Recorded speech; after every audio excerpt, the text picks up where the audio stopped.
What's up, guys? My name's Ooze, and you're watching the AU Review. Yeah. Well, welcome to Festival of the Sun. Thank you. Fot Sun.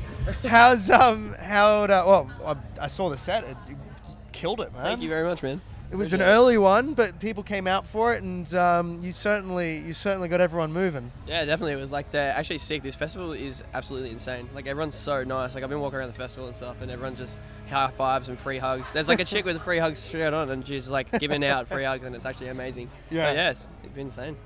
It's kind of like halfway through a bit of a festival run for you over the summer. Yeah, it is definitely. Yeah, we've got a couple more festivals, but this one's definitely taking the cake at the moment. It's actually like so good, man. You're ending the year on a big note with it all. Obviously, releasing Fire as well. I noticed that you're getting all the hottest 100 sort of. Yeah, trying to get that support happening. Yeah, man. Yeah. Has it had much airplay? No, not really. It had I think it had maybe two or three, just from presenters and stuff. And then when I found out that it was in it, I was like, oh, I might as well give it a shot and see how we do and stuff. So that's the main thing that I'm trying to do. It's just see if I can get somewhere close relatively. And I know my fans are real supportive and stuff. So hopefully we can do it. No reason not to try. Yeah, that's exactly right. That's why you're up there in the first place, isn't it? Yeah, exactly. Like getting buck. just giving it a go. Okay. Just giving it a go. Your delivery on stage is incredible, and when it comes down to your style, who do you look to kind of to inspire that approach? There are so many different approaches in music. Yeah.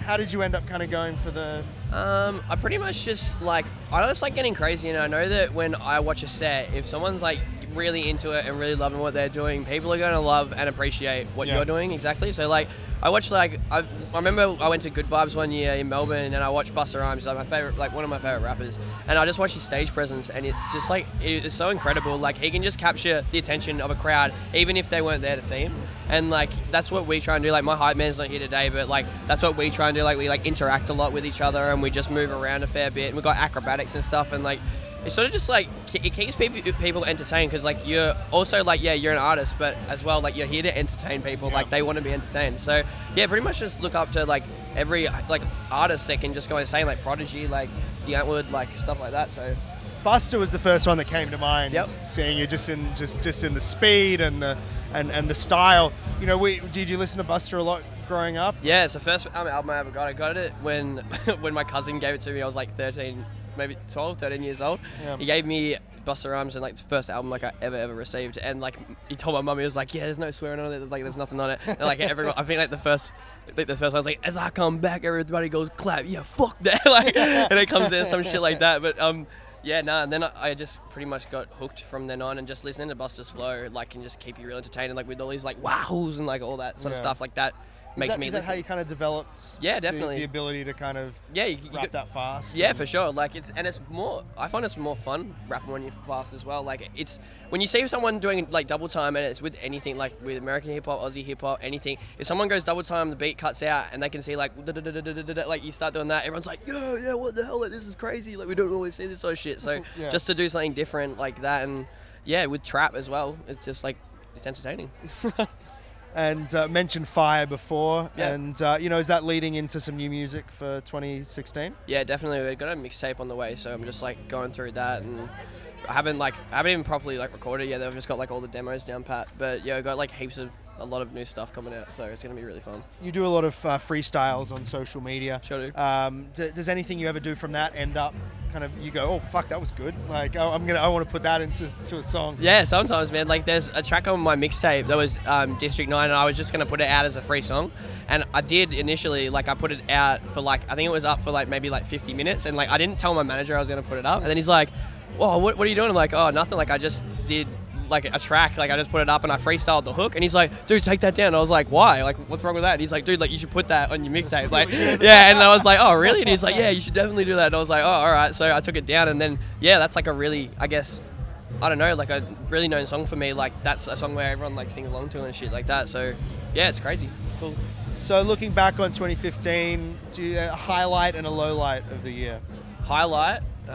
Jeez, put me on the spot. I don't know what the highlight is. Highlight would be I remember playing at This That was a really good highlight, because like there was like just Newcastle in general, because there was 2 death pits. There was a death pit here today.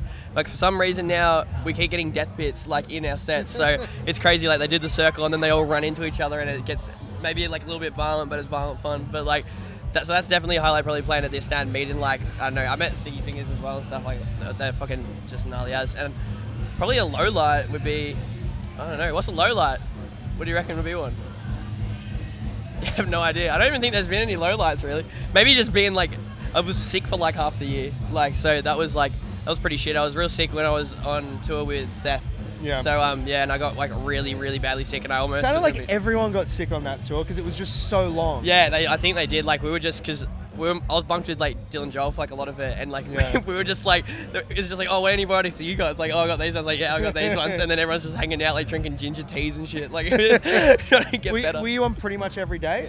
Yeah, almost. Like we had like it'd be like 5 on, 2 off, and then maybe like 4 on, 3 off. It was sort of like that, like the whole time, but it was pretty long run. Yeah, it was intense, but it was so much fun. But that's got to prepare you really for like you now. If someone comes to you and says, "Hey, we've got a 10-day tour for you," you'd be like, "It's fucking easy." Easy. That's exactly right. And it helps with like stage stuff as well, because you got like you've done 52 like shows or whatever, like however many there were, and like that's just like you're improving every time. Like you improve with every show that you do, like you know, but wrong from wrong. So just to do that and playing in front of such different audiences along the way as well. Yeah, exactly. And it's just great to see like all like Australian hip hop like fans are so supportive. Yeah. Like over like anything, and like it's just insane to see that. Like sure you'll get like some people that like don't really like it and stuff, but majority of them are just like so. They're out for a good time. Definitely are. Get your time. I'll let you and the Gnome get back to your to the business. Me and Naomi will get a little bit pissed now. You could probably fill that with. That's what I'm thinking. I might take a snapshot of Naomi taking a little bit like later. Get a straw. Yeah. Put a straw into it. Oh, I didn't even think of that. I could use it as a cup. Because it's gonna be different. Like because I mean, there's the hole in the bottom. But like to drink out of that would be difficult. With the straw though. Definitely. Unless you got your suction lips. Yeah. And like it just is this cup. You just know that's going to end badly. Yeah. And you don't want good alcohol to go to waste. No, definitely not. No. Unless it's a really cheap beer, then I might try. Or goon, or you've just there is a lot of goon going around. So there is a lot of goon sack out there. And Akram just to like be like, oh, it's not even that bad. So cool.